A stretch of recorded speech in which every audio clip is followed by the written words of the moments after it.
Wait.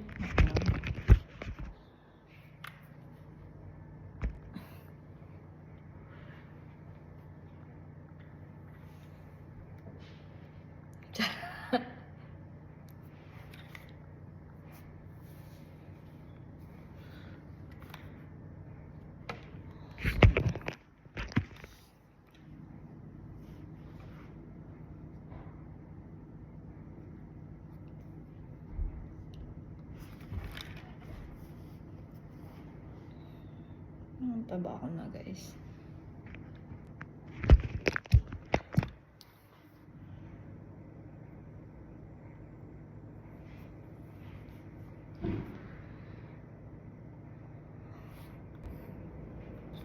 So, hi guys.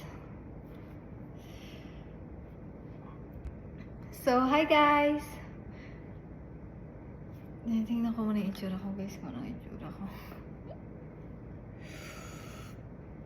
So, ayun guys, isi-share ko sa inyo. 1 year na ako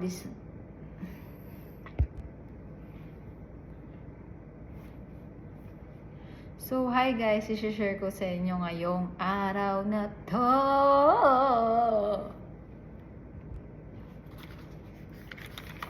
So, ayun guys, isi-share ko sa inyo. March 16 ngayon dito sa Canada. So, wala akong pasok. So, hi guys.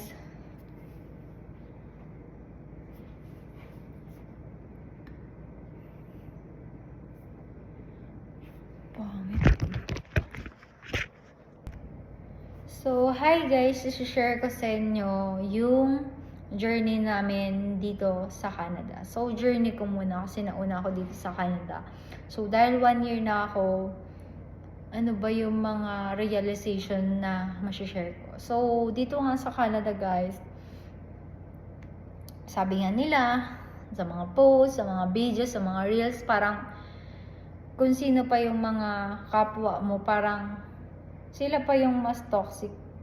Syempre may mga ganun naman talaga, pero kasi kung i-stressin mo yung sarili mo na ganun yung iisipin mo sa ibang tao, parang ganun na yung magiging mindset mo na sabi nila ganyan-ganyan. So, kaya kami nila parang wala kaming pakialam sa kanila kung ano man sabihin nila. Wala kaming pakialam kasi hindi naman kami nakikiano sa, alam mo yun, kung sino na yung kaibigan namin yun lang. Pero yung ipag-aano mo kami, hindi. Wala kaming paki kasi nga ganun na yung mga sinasabi ng iba. Bakit pa kami, alam mo yun, parang bala sila ganun. Ganun lang. Kasi nandito naman kami para magtrabaho, tapos makuha yung pamilya namin, tapos matulungan kami, tapos matupad yung pangarap namin. Yun lang. Pero yung iaan namin yung sarili namin sa ibang tao. Hindi namin nasa isip yun. Kasi iba yung goal namin. Parang ganito yung goal namin. Dapat ganito, ganun.